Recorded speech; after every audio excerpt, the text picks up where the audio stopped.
We have a question on the table. Can we.gov? How? Without beating that question to a pulp, I just want to say the idea here is not just can we get involved in campaigns and elections as a mass of active participants, which we've now seen over a couple of cycles is really becoming a reality. It's can we also start to change government? Can we all get involved in much more meaningful ways as participants to make government work better? And we pulled together really a cross-section kind of panel to wrestle with that. And to save time, I'm just going to very quickly introduce who we have here, and you can read their longer bios in the program book or online. We're honored to have Congressman Steve Israel from here in New York joining us all the way at the end. Andrew Rasiej, who for this panel he's letting me moderate, and he's actually going to be the speak for himself, which is cool. Unfortunately, Clay Shirky, as you know from earlier, something came up for him and he was not able to join us, so Andrew is stepping into Clay's role. We have Jack Dorsey, the chairman and founder of Twitter. We have Ellen Miller, good friend, and full disclosure, we do consult with the Sunlight Foundation. Ellen Miller, executive director and co-founder of Sunlight. And Joe Trippi, Democratic campaign strategist, and probably needs no further introduction for this crowd, a good friend of PdF. So the question on the table is, can we.gov and how? And what we decided to do is to start by asking the people who are closest or from the beast, if you will, inside the belly of the beast. So Congressman, if you would start off, and it's important that people know that Congressman Israel is himself starting to use social media. You have a Twitter account. You're engaging. This isn't like foreign territory to you. So tell us, what's changing, what's working, what's not working? Well, thank you very much for the opportunity to spend some time with you. I love representing the beast. I'm Congressman Steve Israel representing the beast. Let me suggest a few things very, very briefly.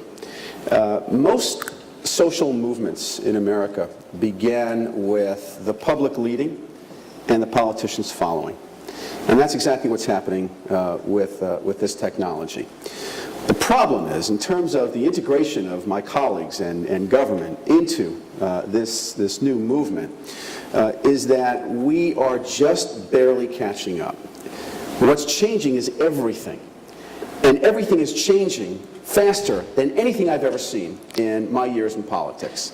And so every time I, as a humble user, as a consumer of these technologies, every time I believe that I finally figured it out, I am passé. Every time. And let me share with you one experience that I had, and then turn it over to my fellow panelists. I'm a Democrat, and the Democratic caucus often holds workshops and retreats on how we should communicate as members of Congress with our constituents. And so I was elected in 2000. I've been in Congress for 9 years. And when I was elected in 2000, I would go to a retreat on how to communicate with your constituents in order to get reelected, by the way.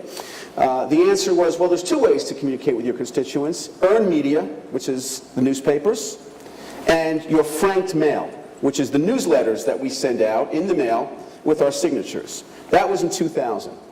Several years later, we were told, don't do frank mail because nobody's reading it, and newspapers are disappearing. And so we were told you need to begin an e-newsletter presence. And so we started working on e-news strategies. And then a year or two later, we were told, don't do e-news strategies because nobody's really reading those. What you need to do is figure out YouTube. And if you're going to blog, that's okay, but what you really need to do is you need to video blog and have a YouTube presence, and then a Facebook presence, and then it was Twitter. And now it's Twitter, and I don't know what's going to be tomorrow.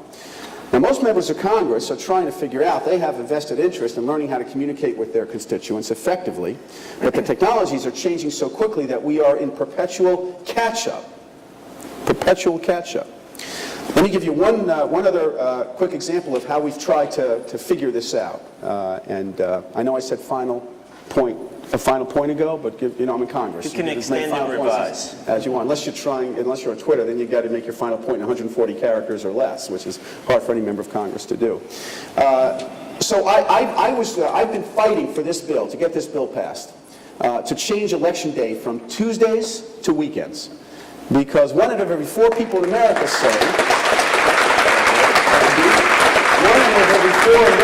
they don't vote only because Election Day is on a work day, and it's too confusing and it's too hard for them. Simple solution, change it to weekends. I was getting no traction on this at all. Nobody was listening to me. Nobody cared about it.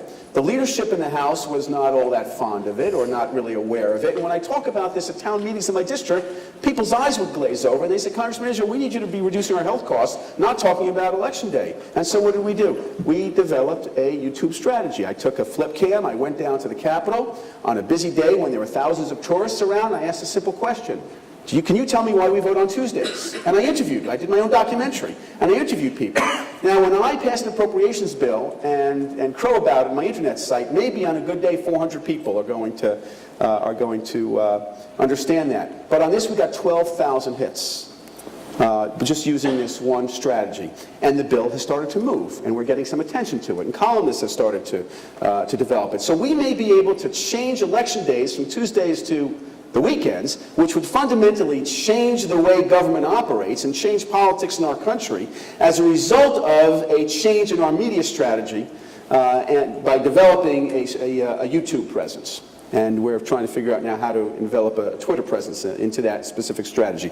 I use that as an example to tell you that, yes, you can change, but it's going to require elected officials who understand the technology, and quite honestly, like every social movement in America's history, yours is similar. You're going to have to lead, you're going to have to teach us how to use the tools, and some of us will follow. We're going to have to get through some barriers like overclassification of classified documents, and the fact that we've gone from 1st to 15th in broadband deployment in the world. You can have all the great social media that you want, but if we have gone from 1st to 15th and how to communicate it, we've got to get through those barriers. We will get through those barriers with your leadership. Thanks very much for letting me say a few words. Joe, what do you think? I mean, you started out in traditional politics, running campaigns, presidential campaigns, and now running presidential campaigns and others using all these new tools. But let's not talk about campaigns so much as governance, how the system works. Do you see it getting better now? Do you think more participation is possible?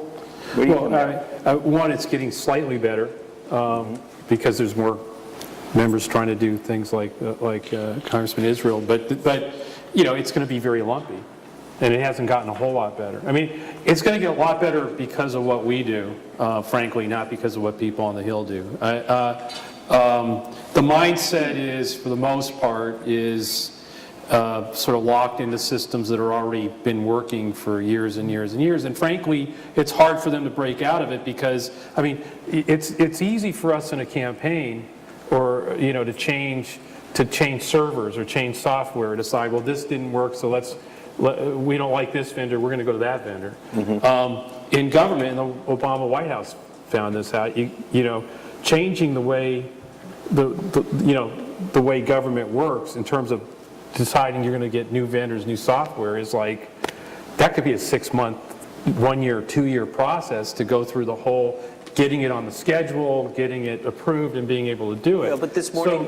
So, what I'm trying to say is, I'm saying there are people in Washington that are trying to change things. Mm-hmm. But I think the real powerful stuff is what we're doing, what people are doing out there.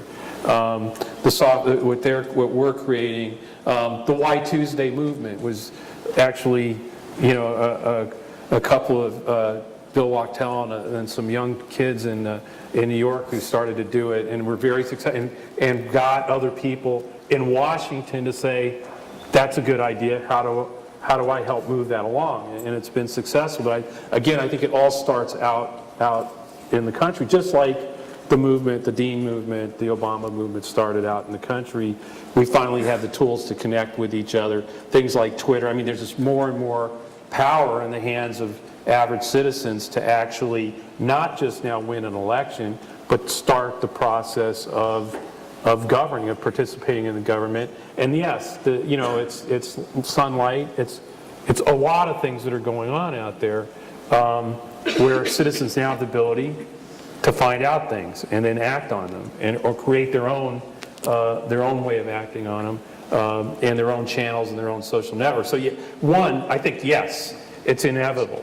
But secondly, look, what I really think is happening is you have lumpy practitioners. If you let's look at politics. Can you define lumpy for us? Okay. Yeah, lumpy practitioners is the Clinton campaign not getting that something was going on out there, and the Obama campaign getting that something was going on out there. The same thing happens with chief of staffs on the Hill, members on the Hill. Some get it and are scared to death. Okay, others get it and think, wow, this is a great opportunity. How do I help move it along? But that's going to be lumpy. In other words, we're going to get more and more members of Congress who get it. But there's always going to be some who don't. And what I really think, frankly, is it's going to be something sparked here, like at this conference. Somebody is showing tools that people can use to move this along. At it's conferences like this, I actually think that and that's not just the conference, I really believe that it's the sharing of these ideas and people really motivated to change the country, to get people involved, to make personal democracy important, and to get citizens back involved. Are we going to be the active citizens or people stuck in apathy? It's us making that decision and building the tools together, and I think that's what's going to change Washington. Washington isn't going to change us, we're going to change it. And I think there are a lot of good people in Washington and a lot of good representatives, but the system needs our participation, and we're going to be the ones who empower that and find ways in.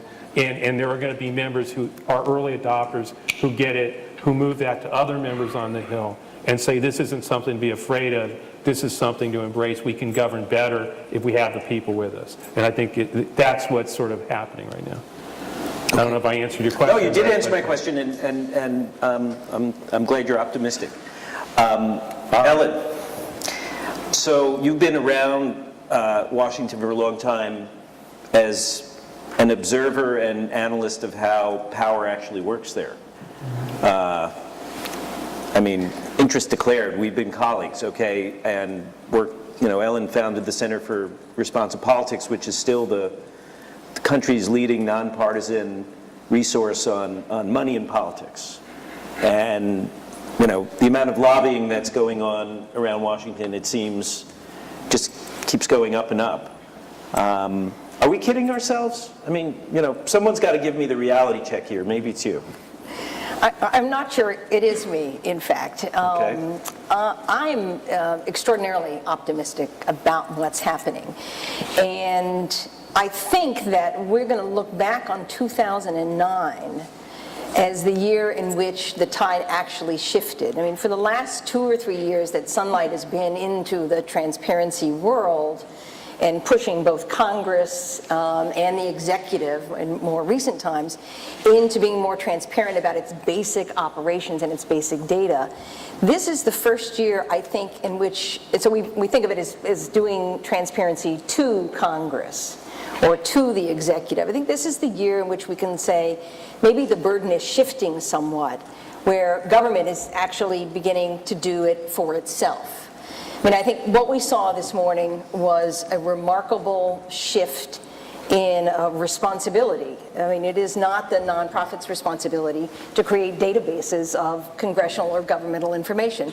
It's the government's responsibility. And we saw the CIO, the federal CIO this morning, Kundra, say, it is our responsibility. It started a few weeks ago. It is our responsibility, Joe, to engage citizens in a process of deliberation.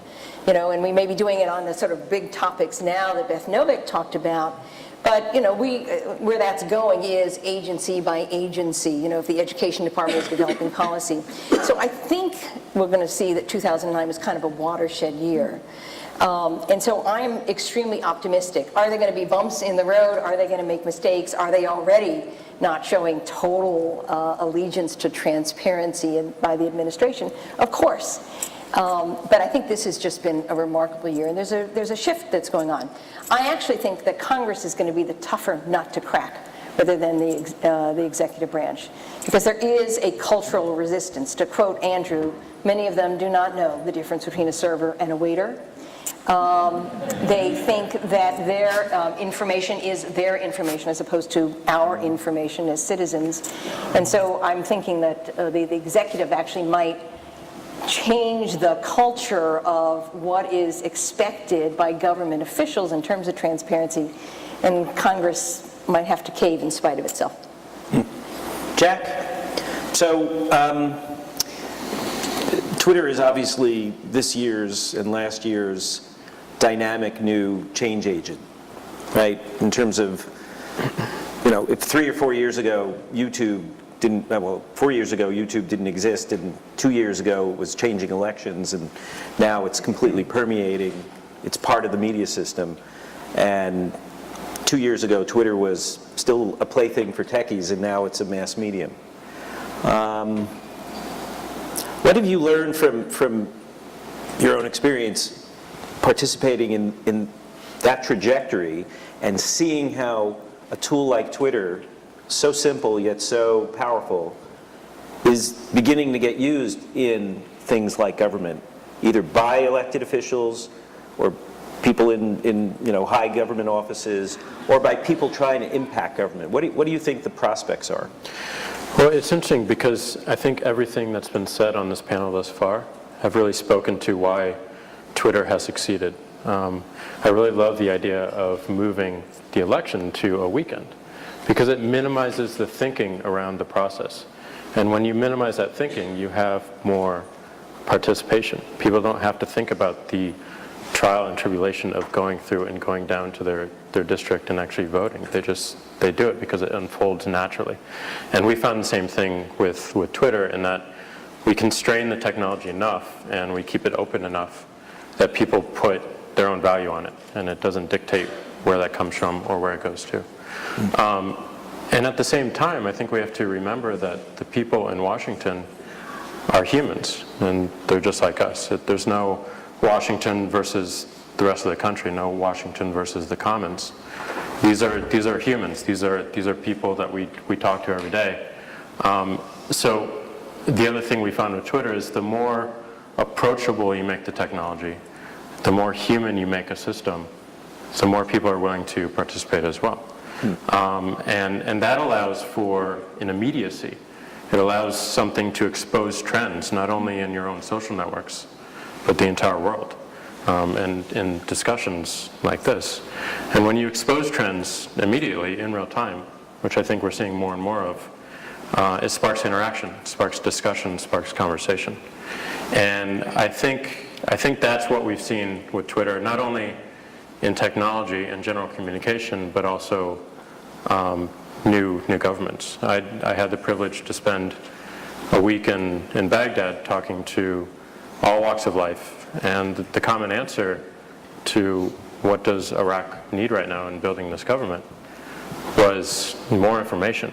Everyone wants to participate, but there's so many things happening, it's overwhelming, and people assume that what they're thinking about is not being taken care of. So when you have a general awareness, we have the Deputy Prime Minister of Iraq on Twitter now.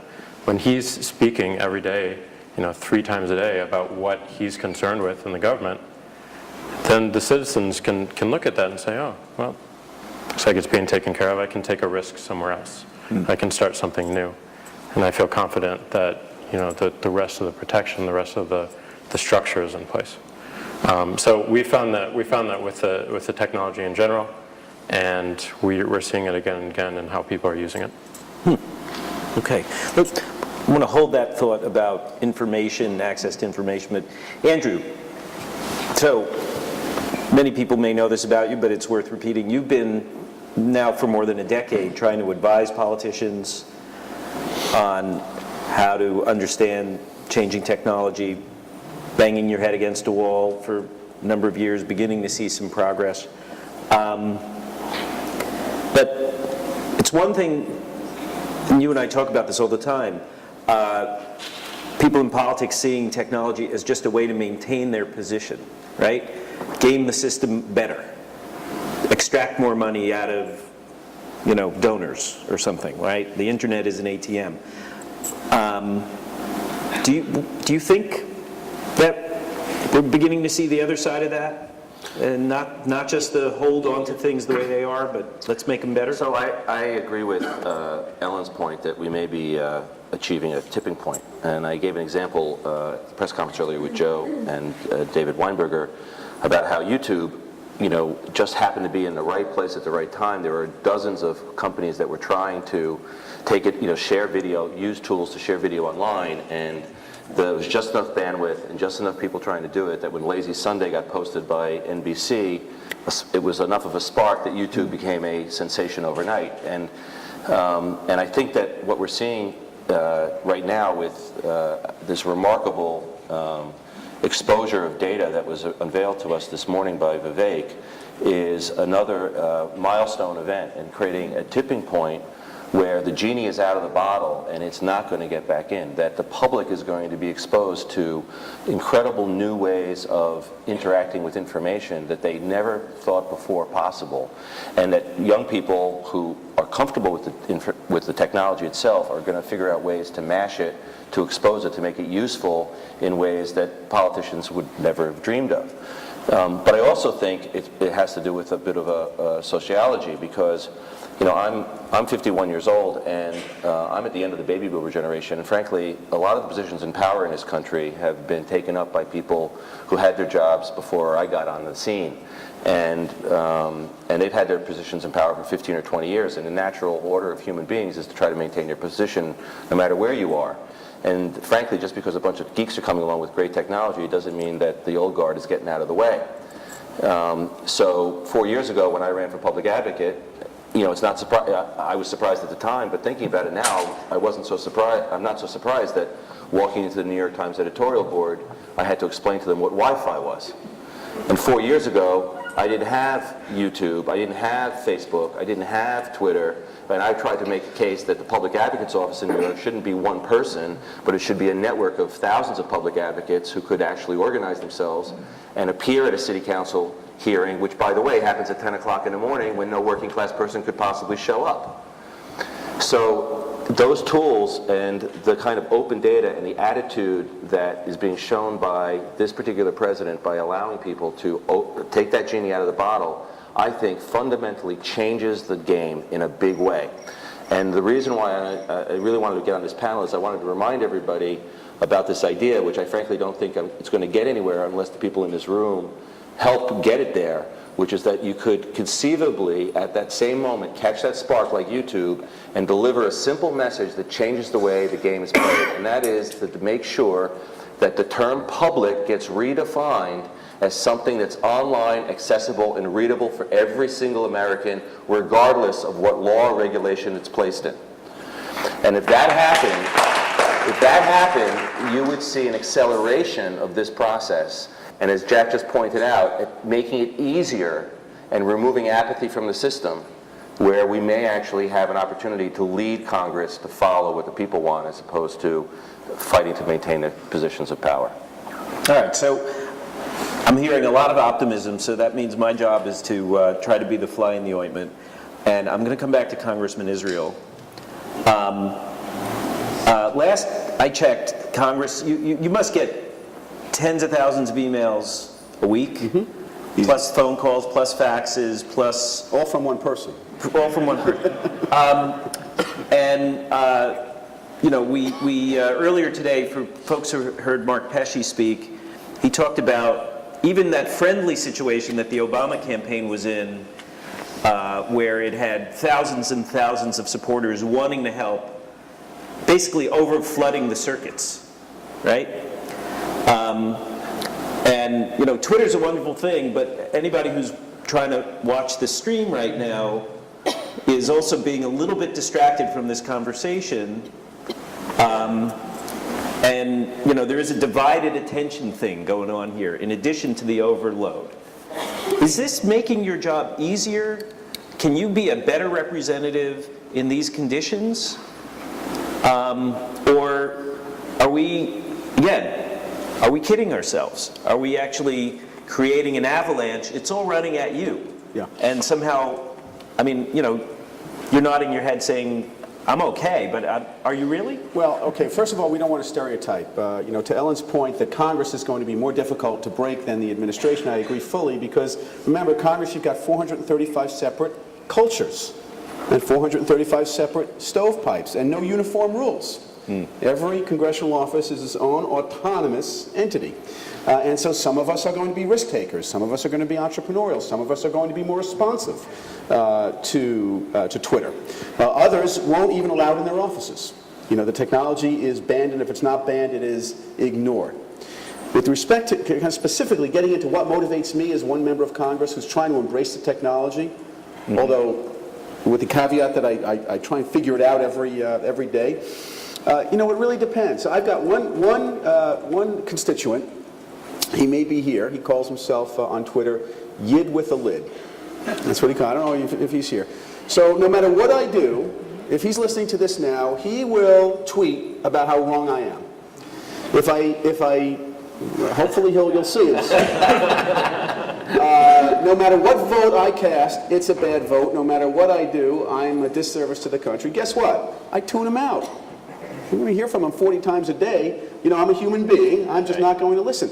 But there are other constituents that I have who are more strategic, who weigh in with me on specific issues, who ask me why I voted a certain way, and we get into a dialogue. And those are the kinds of users of the technology that will receive more attention. It's like anything else in life. You tend to develop a white fog.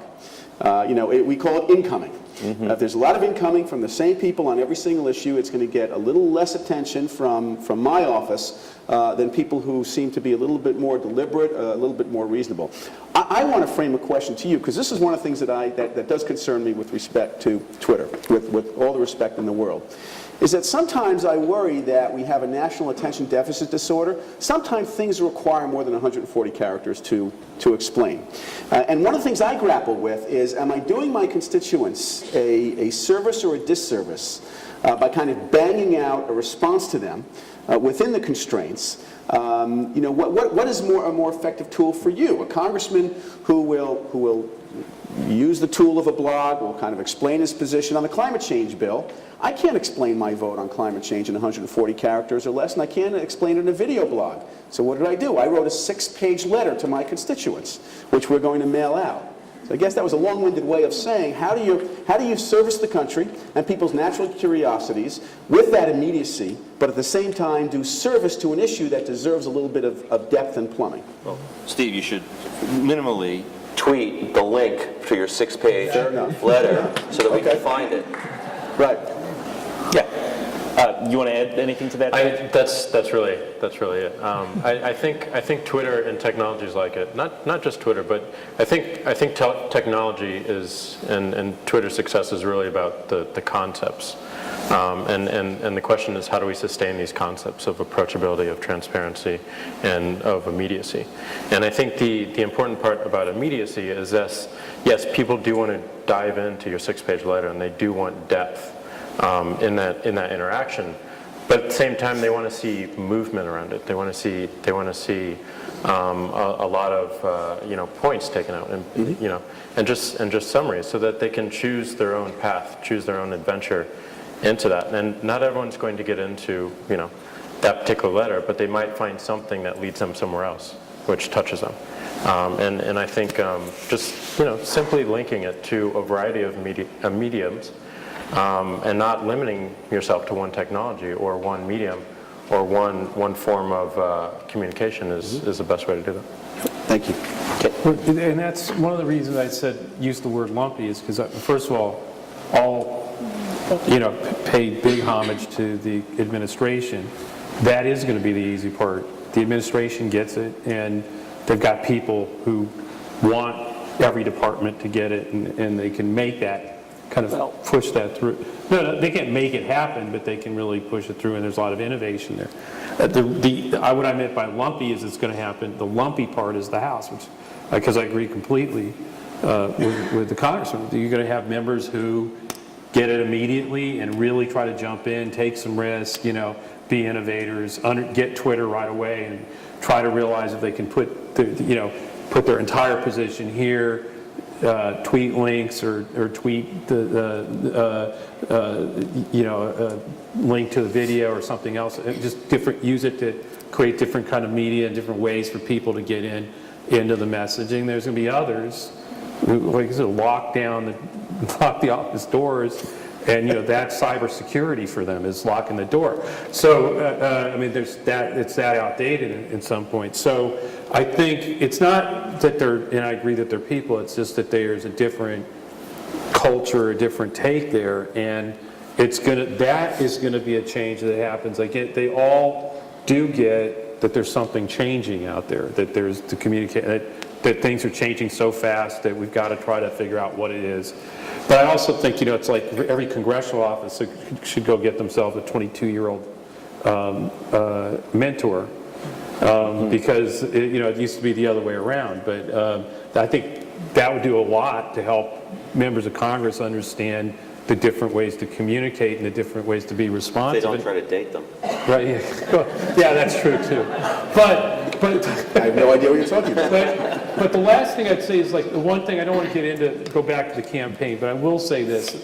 The one thing that's fundamental is in the Dean campaign, there came a time when all of us at headquarters, all 60 of us, understood that the 650,000 people out there were a lot smarter than we were, a lot more innovative. They could see things that we could, just because of how many of them there were, and we were too looking at the next step that we were going to take when they were kind of ahead of us.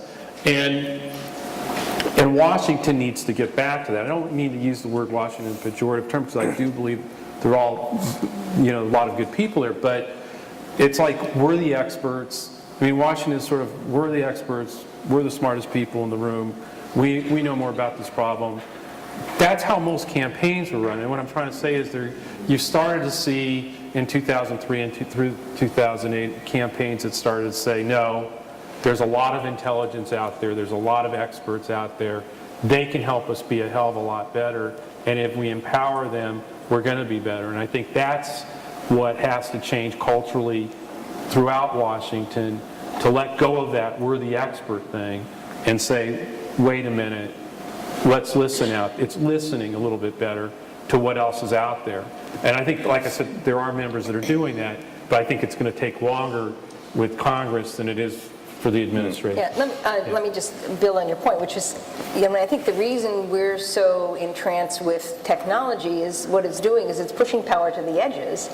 And that's, people in Washington, in Congress, in the administration, they realize that. So it's a good thing in the sense that there is wisdom in the crowd, and you can engage people, particularly on political campaigns. It's a little less good if you don't want to be terribly transparent in Congress, and I'm not going to gesture to Representative Israel here, to those members who don't want to be more transparent. But technology is having this fundamentally disruptive effect on Washington, because the special interests, the folks that Mika and I know well, the people who, the industries, the interests that give millions of dollars in political contributions or spend tens of millions on lobbying, no longer have, or no longer will have, total control of the game. Because the technology enables citizen voices to actually participate in a process. And what I've observed over the years is money can be triumphed. It was in the cap and trade bill, actually, by citizens' demand for real change. And so there is this interest with technology and this power behind it. And again, it gives me reason to be optimistic. I don't think the system is going to crash and burn overnight, let's be clear. And I think there are a lot of fundamental reforms that need to be made in how we finance political campaigns. But the technology, I think, is a sure route now to increasing citizen participation in a real meaningful way. Well, I want to make sure we open things up to bring the audience in at least one more time before we close. So please walk up to the mics if you have a question, and we'll try and get as many as we can. We have about 20 minutes. I'm fighting my urge to not be the moderator because I'm hearing so much optimism, and I actually listened to Jay Rosen and Dan Frumkin session at lunch, and they were talking about how the White House press room hasn't changed. Some aspects of withholding information and so on, in very important ways making policy, haven't changed. I think I want to caution people here from thinking we see everything with the rosiest of rose-colored glasses about how much change has happened. I think the potential is what we're all talking about, that the door has been open, and in some cases we're pushing on open doors and have allies from within. Okay, we have a long line, so let's go straight to questions. Yeah. Thank you. Congressman Israel. Just speak right into the microphone, please. Congressman Israel, this is directed to you, and I guess to everyone. You mentioned that you couldn't fit your 6-page letter onto Twitter, but I think the point, what you could have put onto Twitter is perhaps your thought process leading up to that 6-page letter.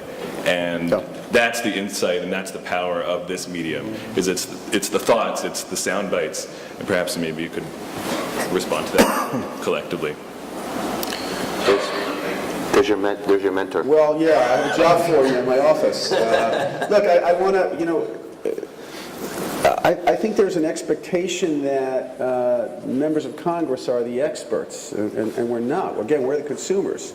And as I said at the outset, this is what you are doing is it is a social movement, and most social movements in America kind of drag the politicians into it.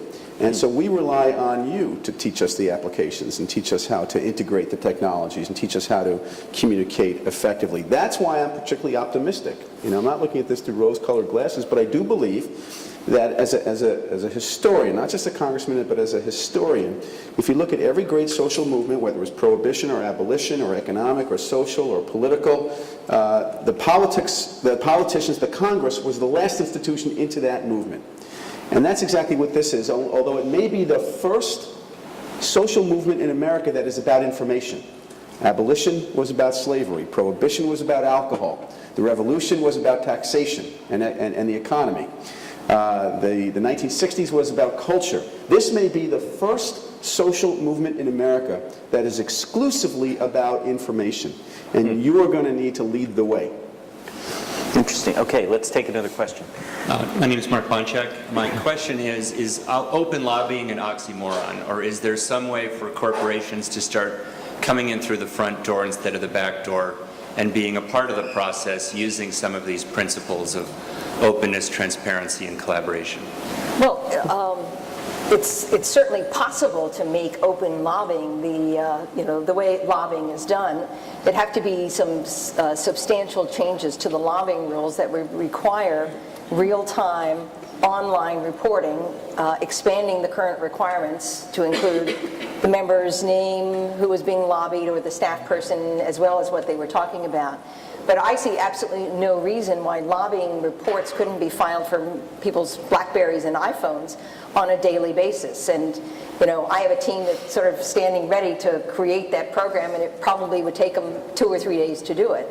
So, Sunlight is certainly very interested in creating an open lobbying atmosphere. And I think it's something the public would certainly get behind. It's actually a platform of Sunlight's. Well, let's Congressman Israel, you were nodding your head. This can work in 2 ways, right? The lobbyists can disclose, but you could disclose in more detail who comes to lobby you. Yeah, Is sure. there any reason not to do that? No, there's no reason not to do it, and that's something that I'm interested in integrating. Now, I already have on my website, I'm one of the few members of Congress, paying homage to you, we have a Sunshine Corner on my website, Sunshine Corner, where I post my personal financial disclosures. So if you want to know every major financial transaction that I've made in my personal life, stocks that I've purchased, stocks that I've sold. I'm one of the poorest members of Congress, so it's not that big a deal. Maybe that's why I'm the only member of Congress to post my financial disclosures. We post that, and I also post all of my earmark requests. every appropriations request that I've made and every appropriations request that have been granted. And I think the next step is for us to kind of open it up to those people who come in, you know, those evil lobbyists. Those evil lobbyists, by the way, include people from my congressional district, you know, who are teachers who want to come in and talk about more investment in education, or consumers of health care who want to talk about more investment in health care and hospitals. And I have no problem opening that up and finding ways to post that on my site. I have an idea, which is to give make a law that makes it a requirement that every lobbyist gets a tweet hashtag, and every congressman who meets with a lobbyist knows that tweet hashtag, and when they both meet, they both tweet that they met with the hashtag. Very nice. Go. No.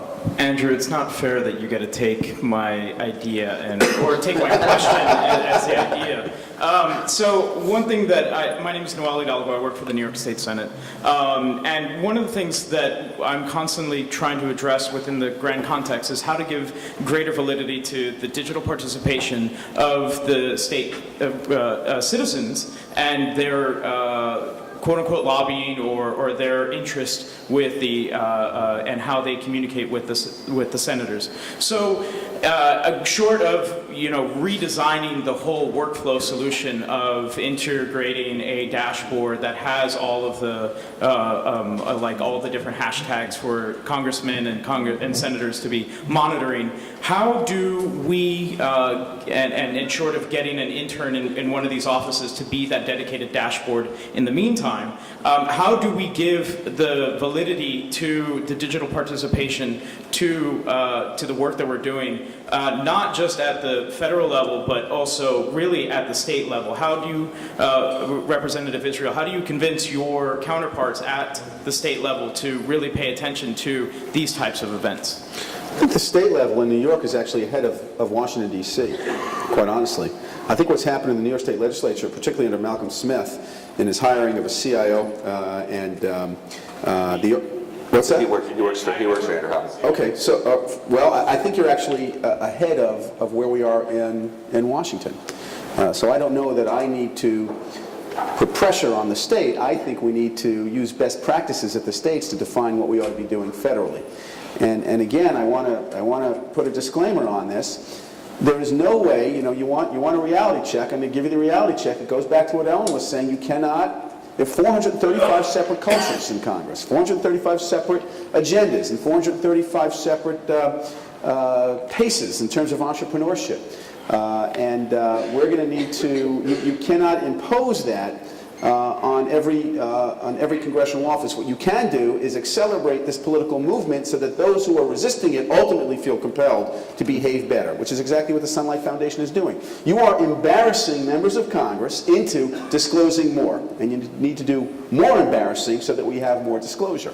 Oh, you have no idea what they have planned. And just one last addition is that I'm working on a wiki to help address that. So 110.us. ONE10. I will, but... Thank you. Okay, next question. We have just 7-8 minutes. Go. Wayne Burke with the Open Forum Foundation. There's a lot of discussion over the 2 days and even here, and it seems to be there's a consensus that we're going towards sort of this idyllic government that's going to be fabulous in 10 years. And there's a lot of talk about what that should look like and what that will be when we finally get there. But I just wanted to throw out the idea and kind of get your responses on how do we work to make that transition graceful and as smooth as possible for everyone that's engaged and actually in the government at the time? Well, I mean, I just start first. It's not going to be idyllic, and it's not going to be the big nirvana we think we're sort of putting out there. Democracy is a really messy thing. It's nicer. It'd be a lot better if the mess is totally public and the information is public, and we all get to see the mess. But it's messy, and it's never going to be any. I don't think. Lumpy also. Yeah, it's lumpy. Okay. But I'm just saying, I don't buy that, and I think, there's lots of things. There's a reason we don't have direct democracy. I think that's not a great thing necessarily. So it's going to be this messy thing of representatives trying to understand what we're communicating and us communicating it and us embarrassing them to doing what we think they need to do. And it's going to continue to work that way. I just think, but I think I'll say it again, I've said this a lot for the last 6 years, whatever. Television and the way the news media worked took people essentially out of the process and disempowered them, sort of taught them that there really wasn't anything they could do about the mess. This technology and our ability to connect with each other is empowering. And so we can join something or follow information that embarrasses our leaders to do the right thing or raises enough money to make them think that maybe I can listen to them instead of some industry that's contributing $5,000 a pop, and exposing that that's where they're taking the money from, if that's what they decide to do, and then vote the other way. But it's about people participating, and it's also about, I think, people in leadership are decent people who are in a messed up system. And we have as much responsibility to help clean up that system and make it work and expose it as they do. And I think that's where we're at right now. That's starting to happen. I do think it's a tipping point, and I think we're on our way to a better way for people to participate, not necessarily a clearer, less messy system. I would just argue that the best way to measure it is if we got our voting rate up to 90%. That would be an indicator that whatever this technology might unfold is having a success. Okay, another question. Quick, please, if you would. Hi, Mary Alice Miller. I write for Roommate, among other things. Congressman Israel, two quick, correlated questions. Can this citizen democracy compete with special interests for a congressperson's time, specifically their vote, number one? And on the other hand, is part of the game really to keep constituents or voters in the dark as much as possible? I have a congresswoman who's been in Congress my congresswoman has been in, this is her second term. I've received 2 mailings from her. I went on her website and the adjoining congressperson's website, and I signed up for their emails just to get basic information. Absolutely nothing. So it seems to me that they like it like that, where people don't know anything, and then we have to make an extra effort to dig. And what about the person that just wants to know basic stuff? Just really quickly, there's one State Senator Velman at Montgomery. She's not my state senator, but I have to commend her, because she'll send out a newsletter talking about the specific laws with the specific number and what that law or legislation was and how she felt about it. And at least I know what's going on through her. But she's the only one. 2 concise that answers. does that. Number 1, a political action committee can contribute $5,000 to a congressional campaign. You can, through the power of information, generate 5,000 votes for or against an incumbent. I'd rather be you with the control over those votes using information than a PAC who's going to contribute $5,000. So the answer is yes. Secondly, it depends on the member of Congress. Look, there are some of my colleagues who say the less your constituents know about you, the better you are. As soon as they know who you are, that's a negative, because they're going to expect you to show up at things, and they're going to expect you to explain your vote. And so the strategy for success in Congress is don't ask, don't tell. And hope that they don't know you're here. I have a different view of things. My view is the more I explain my votes to my constituents through every medium that's available to me, the better shape I'll be in politically. And I'd rather take advantage of the amplification of my voice to explain my rationale than try and hide from the truth. Great. Okay, quickly. In fact, what I'm going to ask is quickly ask your question. Person standing behind you, ask yours, and then that'll be it. We'll try and answer, and because we're almost out of time. Congressman Israel, I'd be curious to know within your office how communications are handled. You know the technologies. What technologies get your personal attention? And if you were a constituent or a grassroots organization, how would you be contacting your congressman? Well, I view things as a toolbox. And so in my office, for example, on climate change, I wanted to make sure that the maximum number of people could understand my vote. Now, I screwed up on one thing, I just realized, by not saying in my, when I was on Twitter, having a link to my 6-page letter, but we go through a full messaging process, so that we're going to use YouTube, we're going to use Facebook, we're going to use my video blog, we're going to use the internet, we're going to use Twitter, we're going to use it all in order to disperse my message to as many people as possible. But how do you get our How do message? you listen? How do I listen? Yes. Well, it's, again, I tend to, because I appreciate technology, I'm looking at the clock, we're losing time. It's okay, take the time you need to answer. Okay, because I enjoy innovation and because I'm personally into the technology, I go on Twitter frequently during the day. I want to know what my constituents are saying. And so I check it repeatedly during the day. And by the way, those of you who have ever watched a congressional hearing on C-SPAN know how boring it can be. And so Twitter has provided a great opportunity for me to check in and get that kind of direct feedback rather than listening to somebody testify. But you're using for an hour it, and a before half. you didn't check your Facebook wall in the same way. Well, now I can check my Comments Facebook on your because I have an iPhone. And so now I'm checking Facebook on my iPhone. You are, okay. Before I had that application, this is the greatest empowering tool ever. I love it because any now, Apple because stock? now I have, no, I haven't. Have you ever met with an Apple office? I tried, but they won't do it. And so now, you know, so I've got every application I can on this. So I will check Facebook. I will check Twitter frequently. And that's how I'm getting most of my information. Conversely, at every staff meeting, one of the first questions I'll ask on a hot issue is, how's our mail running? And so I'll get those statistics. But I don't read every single letter that's coming in. My staff processes it, and we answer everyone.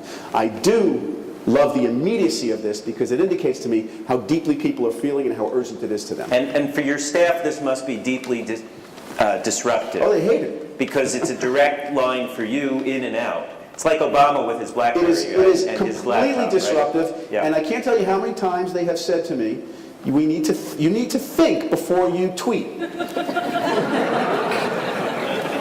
Okay.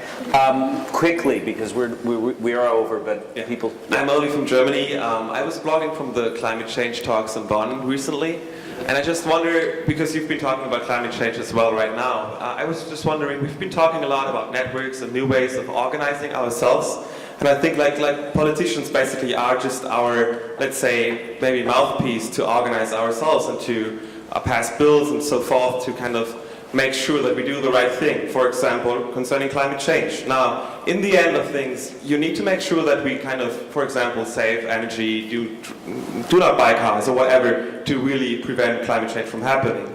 Now, I wonder, at what point do you believe, not only you personally, but the whole podium, believe that this medium, social media, will be able to kind of give us a platform to organize ourselves, to do the right things, without even having someone personally to represent us? Because I think, like on Wikipedia, for example, we do our own rules and regulate ourselves. Okay. Well, that's a big question. It's a good one for anyone who wants to knock it out of the park and help us close. To what extent this new social media is helping us organize to win on some big issues? This isn't so much about governing. I mean, climate change is one of the big ones. Joe? I think it's a or let Jack. I think it's an open question because I think what we found with our own technology is that it's really our users who are defining where it's going, and just like what was said earlier, the citizens of this country are defining how we're using these technologies, how we're using these policies. But it really comes down to how simple can we make these interactions, how simple can we make the technologies to allow for the openness that people can build their own value immediately on top of it. And some of that is technology, some of that is very clever policy. But there's definitely a lot of iteration that we have to go through, and we constantly have to ask ourselves and edit. It's really just an editorial.